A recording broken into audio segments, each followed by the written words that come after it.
نحمده ونصلي على رسوله الكريم اما بعد فاعوذ بالله من الشيطان الرجيم بسم الله الرحمن الرحيم رب اشرح لي صدري ويسر لي امري واحلل عقدة من لساني يفقهوا قولي۔ علی ابن ابی طالب رضی اللہ عنہ کہتے ہیں کہ جاہل 6 عادات سے پہچانا جاتا ہے، چاہے اس نے کتنی کتابیں رٹ رکھی ہوں۔ 6 عادات۔ نمبر 1، وہ معمولی باتوں پہ غضبناک ہو جاتا ہے، چھوٹی سی بات اس کو ٹریگر کر دیتی ہے اور انتہائی غیظ و غضب اور غصے کا شکار ہو جاتا ہے۔ نمبر 2، وہ بے فائدہ کلام کرتا ہے، فضول باتیں۔ نمبر 3، غیر مناسب مقام پر عطیات دیتا ہے، یعنی جس کا حق نہ ہو اس کو عطیہ دیتا ہے۔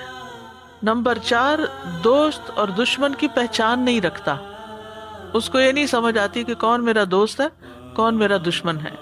نمبر 5، راز افشا کر دیتا ہے، یعنی اگر آپ اس کو کوئی بات بتائیں اور اس سے کہیں کہ یہ کسی سے نہیں کرنی تو اس کو سمجھ نہیں آتی، وہ سارے راز کھول دیتا ہے۔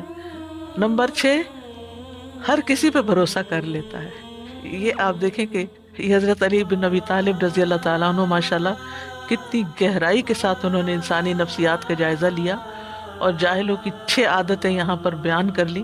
اس میں ہم سب کو آئینہ دیکھنا چاہیے کہ کہیں اس میں سے کوئی چیز ہمارے اندر تو نہیں، کیونکہ ہم دوسروں میں تو جلدی دیکھ لیں گے لیکن اپنے اندر تو کہیں ایسی کوئی چیز نہیں۔